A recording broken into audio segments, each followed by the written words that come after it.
Hello दोस्तों, board exam 2025 UP board. अगर आप साइंस का पेपर देने जा रहे हैं ना, तो आपको 70 में 70 नंबर पक्का कर देंगे आज।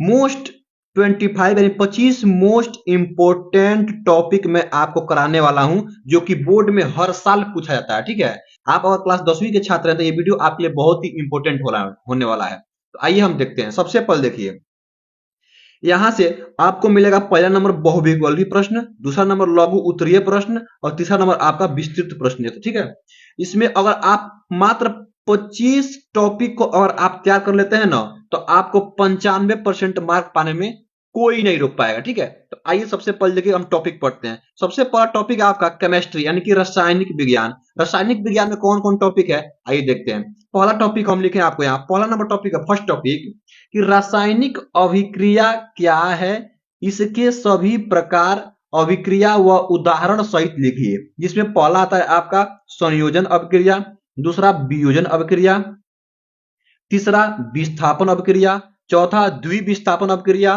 पांचवा उत्क्रमणीय अभिक्रिया, छठवा अपघटन अभिक्रिया और आपका सातवां ऊष्माशोषी व ऊष्माक्षेपी अभिक्रिया और आठवां आपका उपचयन व अपचयन अभिक्रिया। देखिए, इतने अभिक्रिया, 8 अभिक्रिया मैं आप सभी को टॉपिक बताया हूं। इसमें से आपको 2 या 3 टॉपिक आपको 100% पेपर में देखने को मिलेगा। इतना आप याद कर लेते हैं ना, तो 100% मानिए कि ये टॉपिक बहुत ही इंपॉर्टेंट है आपके लिए।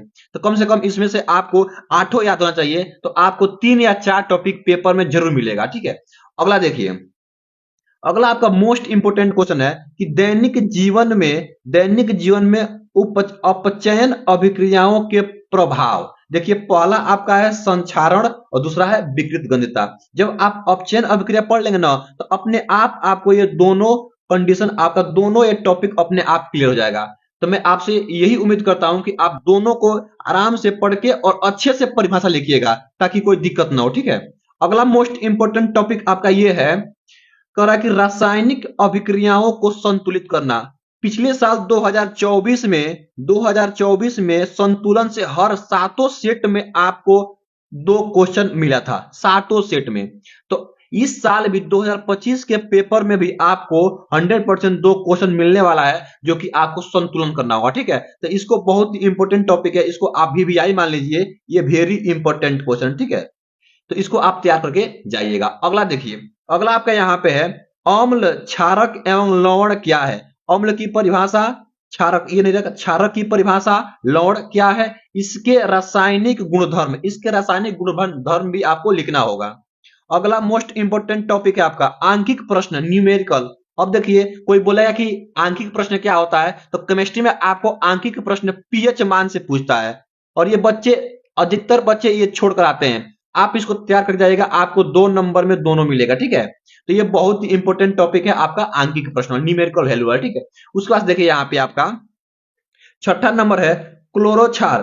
क्लोरोक्षार प्रक्रिया, सोडियम क्लोराइड का जलीय अपघटन। ये जरूर पढ़ जाइएगा, ये पिछले साल पेपर में आया था, तो इस साल भी उम्मीद है कि ये पेपर में आपको मिलेगा ही मिलेगा, बहुत इंपॉर्टेंट है। अगला इंपॉर्टेंट टॉपिक है 7वां नंबर, खाने की सोडा बनाने की विधि, रासायनिक व भौतिक गुणधर्म एवं उपयोग। यानी खाने की सोडा बनाने का भौतिक और विधि और रासायनिक विधि दोनों आपको लिखना है। ये आपको 6 नंबर में क्वेश्चन टॉपिक आते हैं, 6 नंबर में। ठीक है, अगला टॉपिक आपका है कि धावन सोडा की बनाने की प्रयोगशाला विधि, इसके रासायनिक एवं भौतिक गुणधर्म एवं उपयोग। इसका उपयोग भी लिखना है और बनाने की आपको विधि भी लिखना है। ठीक है, तो देखिए अगला टॉपिक क्या, टॉपिक नंबर आपका 9 देखिए, टॉपिक यहां पर दिया गया आपका, ये टॉपिक है टॉपिक 9 है, यानी कि 9 नंबर, विरंजक चूर्ण यानी कि ब्लीचिंग पाउडर के निर्माण विधि, सामान्य गुणधर्म एवं उपयोग। ये आपका 6 नंबर है, वेरी इंपॉर्टेंट, 6 में 6 मिलेगा अगर आप तैयार करके चले जाते हैं बोर्ड एग्जाम में तो। ठीक है,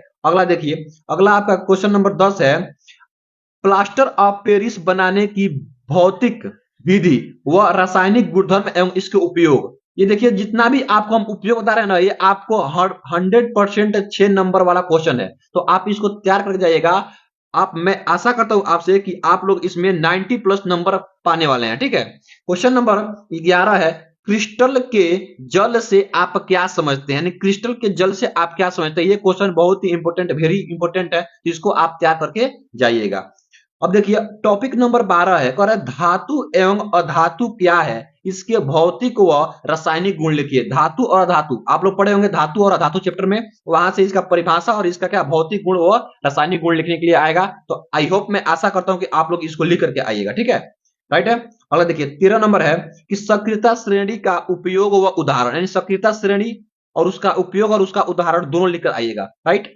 उसके बाद देखिए 14 नंबर आपका है, कह रहा है 14 नंबर कि आयनिक यौगिक मैग्नीशियम क्लोराइड का, जैसे मान लीजिए मैग्नीशियम क्लोराइड आपका Mg+, इसका निर्माण लिखना है आपको, ठीक है। तो इसका आप निर्माण लिख करके पेपर में जरूर आइएगा। आई होप, मैं आशा करता हूं कि आप जरूर इसको लिख करके आइएगा, ठीक है। 15 नंबर है सक्रियता श्रेणी पर आधारित धातुओं का निष्कर्ष, ऊपर स्थित, मध्य स्थित एवं नीचे स्थित की श्रेणी, यानी कि यह किस किस रूप में यहाँ पे धातुओं को रखा गया है, आप उसको लिख, उसका निष्कर्ष लिखने के लिए आएगा। तो आप पेपर में इसको जरूर लिखिएगा, ये टॉपिक बहुत ही इंपॉर्टेंट है। 16 नंबर टॉपिक है धातुओं का निष्कर्ष। देखिए निष्कर्ष में निस्तापन पूछता है, टिप्पणी में आपका भर्जन, प्रगलन, गालक, अम्लीय एवं क्षारीय गालक, इसको आप बहुत ही अच्छे से तैयार करके पेपर में जाइएगा। 17 नंबर आपका टॉपिक वेरी इंपोर्टेंट टॉपिक है अम्लगम। अम्लगम क्या है, तो अम्लगम क्या है, तो इसको बहुत ही बढ़िया से आप लोग तैयार कीजिएगा। अगला टॉपिक आपका है 18 नंबर पर है मिश्र धातु क्या है, उदाहरण भी लिखिए, यानी मिश्र धातु का परिभाषा भी लिखिए और उदाहरण। जैसे मान लीजिए मिश्र में, जैसे मान लीजिए चांदी हो गया आपका इस टाइप में, और कासा हो गया कासा, तो ये सब क्या है आपका मिश्र धातु है। तो इसको आपको लिखना है और इसका उदाहरण भी लिखना है परिभाषा के साथ साथ, ठीक है। तो इसको आप लिख लीजिएगा। अब देखिए उसके बाद से आपका है 19 नंबर, यानी कि 19 नंबर आपका है कि कार्बन।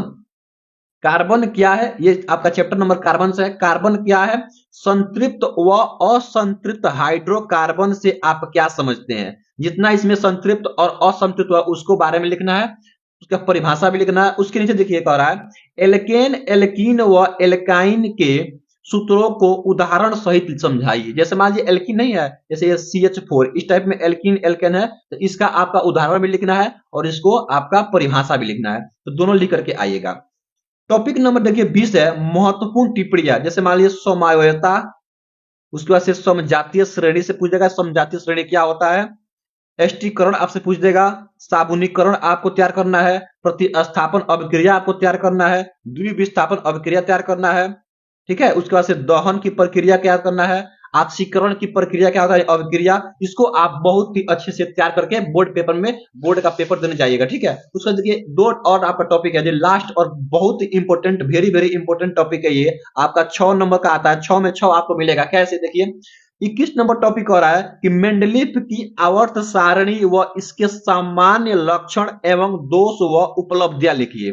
ये हर साल पेपर में आता है, अब बच्चे इसको छोड़ के आते हैं, आप इसको तैयार करके जाइएगा, आप लिख करके आइएगा, 100% आप 6 में 6 पाएंगे, ठीक है। ये मेरा गारंटी है कि 100% आप 6 में 6 नंबर पाइएगा। अगला देखिए 22 नंबर है संयोजकता एवं परमाणु त्रिज्या क्या है, तो इस आपको मिलेगा 2 नंबर या 4 नंबर में, तो इसको आपको लिख कर जाना। आई होप, मैं आशा करता हूं आप सबको वीडियो बहुत ही अच्छा लगा। वीडियो अच्छा लगा तो वीडियो को लाइक कर दें और चैनल को सब्सक्राइब करना बिल्कुल ना भूलें।